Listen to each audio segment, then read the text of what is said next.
my Lord Provost, Mrs. Maxwell Scott, my lords, ladies and gentlemen, distinguished ex-presidents, former parliamentary colleagues, and not least, the Consul General to the United States of America, who we are so pleased to welcome with us tonight.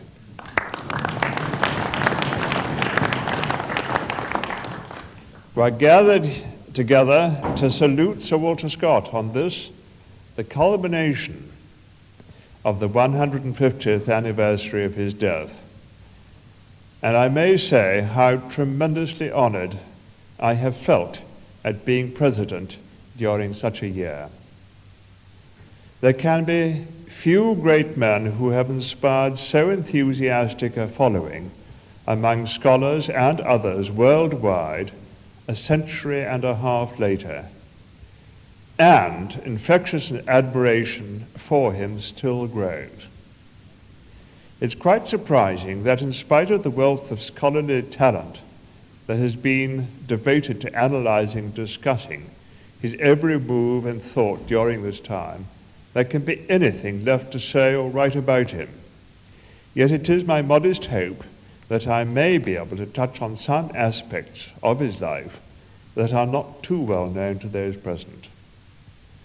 These concern his relationship with my own forebears, whom he claimed as his clan chiefs, as well as his admirable, though unexpected involvement, together with Charles, 4th Duke of Buccleuch, in what must have been one of the roughest sporting events ever to take place. By way of acknowledgement, I must make it clear that I shall be quoting from Florence McCune's Sir Walter Scott's Friends, published by Blackwood in 1909, and from an article by William J. Windrum in the 1975 Hoyk Archaeological Society Transactions, as well as from various letters in my family's archives, and indeed my wife's cookery book, Strawberry Leaves and Syllabubs. For a Lowlander, Sir Walter had an unusually well-developed clan sense, derived no doubt from his family pride and the part played by the Scots through several centuries in providing stability and fending off the marauding English. He also kept in close touch with 3 successive Dukes of Buccleuch, as his letters show, together with his frequent references to his clan chief. After a childhood spent between Edinburgh and the Scottish borders, he bought the estate of Abbotsford from the Duke of Buccleuch and there made his home for the rest of his life. He had a deep respect for and devotion to the chief of his clan, Charles William, the 4th Duke of Buccleuch, and 6th Duke of Queensberry, and of his duchess he wrote, "I don't know if you ever saw my lovely chieftainess. If you have, you must be aware that it is impossible for anyone to refuse her request, and she has more of the angel in face and temper than anyone alive, so that if she had asked me to write a ballad on a broomstick, I must have attempted it." To Charles, then Earl of Dalkeith and husband of Harriet, he dedicated the Lay of the Last Minstrel. He was a very frequent visitor to Dalkeith, Bow Hill, Drumlanrig, and even to Montague House in London. On one occasion, Duke Charles wrote affectionately to him, "My prodigious undertaking of a west wing at Bow Hill is begun. A library of 41 feet by 21 is to be added to the present drawing room.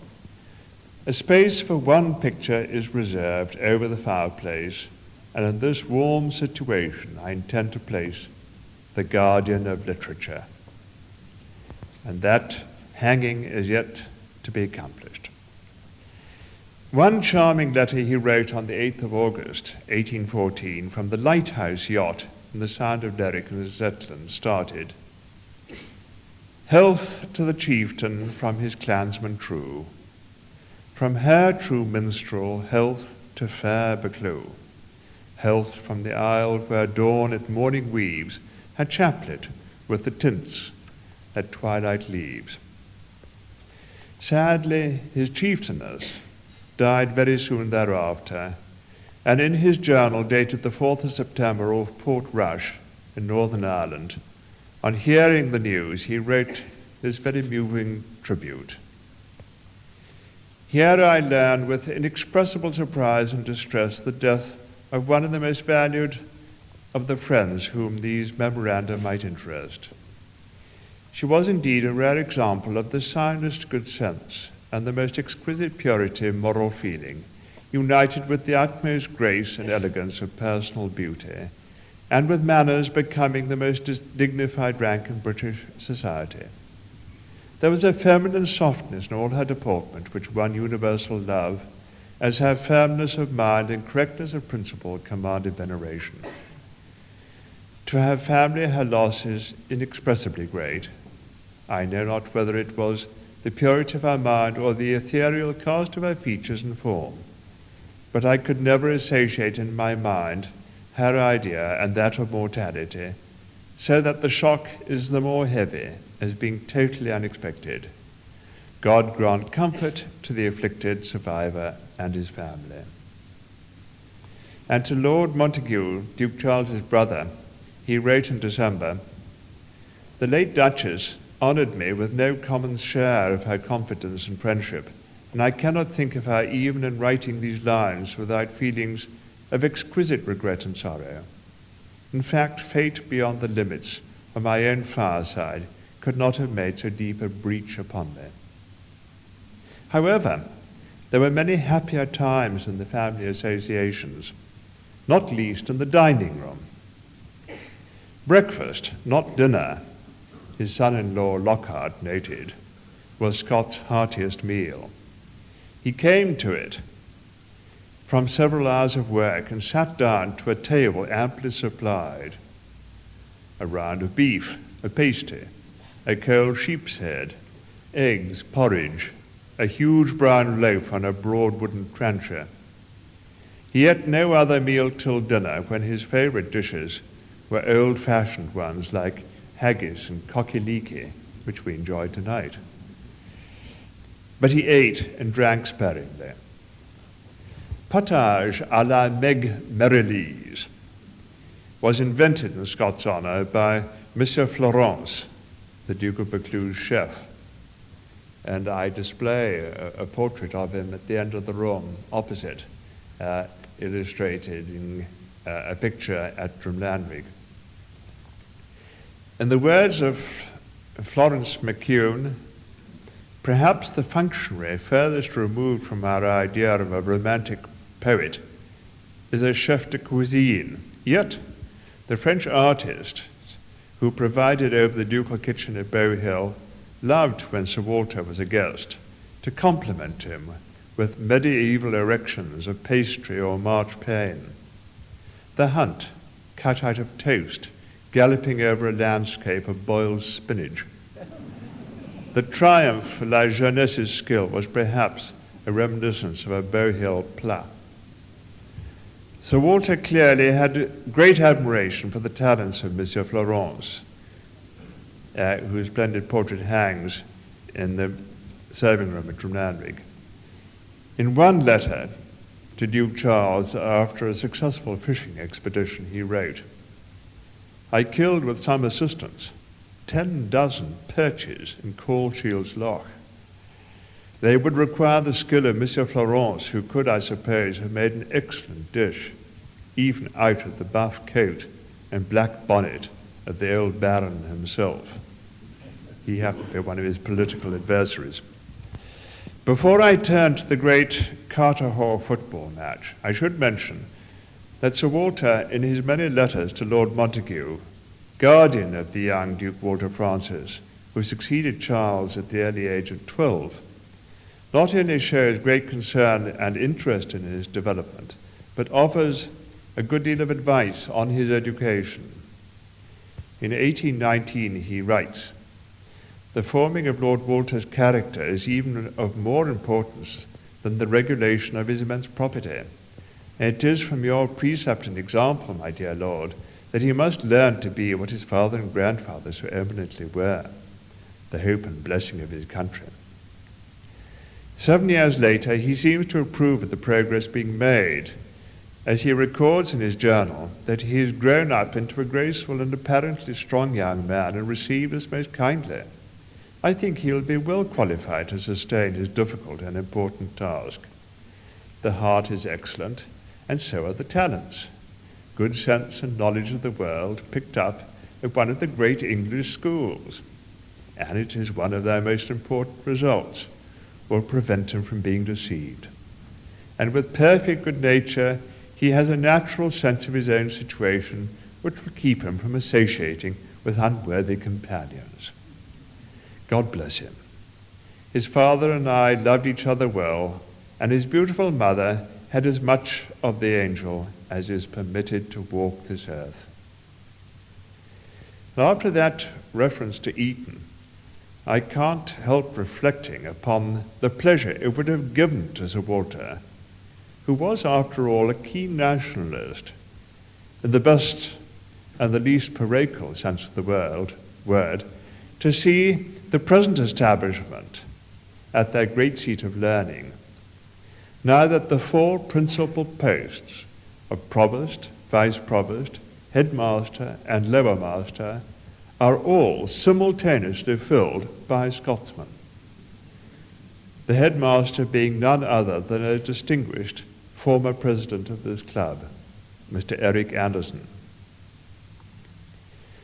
For the rest of his life, Sir Walter was of inestimable value to Duke Walter Francis, with guidance on a wide range of subjects: politics, both local and national, the forming and organization of the militia, which we've heard about earlier, the restoration of Melrose Abbey and Drumlanrig, improvements at Bow Hill, the running of the estates and afforestation, much of which is visible to us today.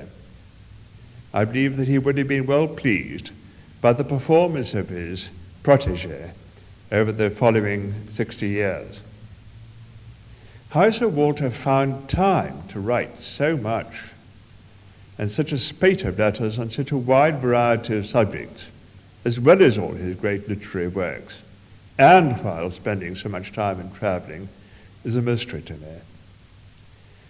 Returning to Sir Walter's association with Duke Charles, I wonder how many realize that what today is known as rugby football should really be called Carter-Hall football. The astonishing ball game of the 4th of December 1815 was the brainchild conceived at a dinner party at Bow Hill, where Sir Walter, his host Duke Charles, and his brother-in-law, the Earl of Hume, engaged in badinage about the origins of Up with the Suitors of Selkirk and Down with the Earl of Hume, which some believed to be an ancient football match in which the suitors defeated Hume and his followers, rather than a reference to Flodden. It was decided to arrange a football game between the men of Selkirk and the Yarrow shepherds, who were chosen by Hume to represent him in order to settle once and for all the question of the song. However, as a writer from Hawick pointed out, the reason for the match being held may just as likely be found in the love of Sir Walter Scott and his numerous circle of friends among the nobility and gentry for the old border sports and for a gathering of the borderers, if no longer for the old purpose of raid and retribution, at least for a purpose which would call forth like energy and valor. Sir Walter Scott took on the task of organizing the match, and was at once filled with many ideas of pageantry and chivalrous display. This took up a great deal of his time, as he reports in a letter to Matthew Hartson. I cannot write to you any more at present, being very busy with preparations for a grand football match, at which we are to hoist the old banner of Buccleuch, which has been produced to the air for the first time this 100 years and more. Your young friend Walter is to bear it to the weapons show where we expect to muster many hundreds. Lord have mercy on their necks and legs, their shins are past praying for. For the occasion, Sir Walter, lest I lose my minstrel name, composed a special song, The Lifting of the Banner. The banner being the battle ensign of the Scots of Buccleuch, which had not been unfurled since the days of the Covenant 150 years before. Sir Walter also persuaded James Hogg, the Ettrick shepherd, to contribute a poem to the ancient banner of Buccleuch, considered by some to be superior to Sir Walter's, but loyally described by Lockhart as that excellent ditty. If all goes well, I hope to play you a rendering of Sir Walter's version recorded by King Edward VI Choir School in Southampton, in Drumlanrig Castle in 1981. And this is the only performance known of it since 1814. And I hope also to display, amongst other things, a replica of the banner, the original, which of course is now very fragile. And that is the banner you see on the table exactly opposite to me. Well, now, as the reproduction may not be very hi-fi or too clear, I may, if you allow me, quote a couple of verses in the chorus from the lifting of the banner written by Sir Walter. From the brown crest of Newark its summons extending, our signal is waving in smoke and in flame, and each forester blithe from his mountain descending bounds lighter the heather to join in the game. The chorus goes, then up with the banner, let forest winds fan her, she has blazed over Ettrick 8 ages and more. In sport we'll attend her, in battle defend her, with heart and with hand like our fathers before. When the southern invaders spread waste and disorder, at the glance of her crescents he paused and withdrew. For around them were marshalled the pride of the border, the flowers of the forest, the bands of Buccleuch. And if from the brown crest of Newark its summons extending, our signal is waving in smoke and in flame, and each forest of light from this mountain descending, crowds light over heaven to join in the game. Then up with the banner, the forest winds banner, she has blazed over Ettrick 8 ages and more. In sport we'll attend her, in battle we'll defend her, with heart and with hand, like our fathers before. When the southern invaders spread waste and disorder, and the glance of her presence we paused and withdrew, around them were marshalled the pride of the border, the crowds of the forest, the bands of the Buccleuch.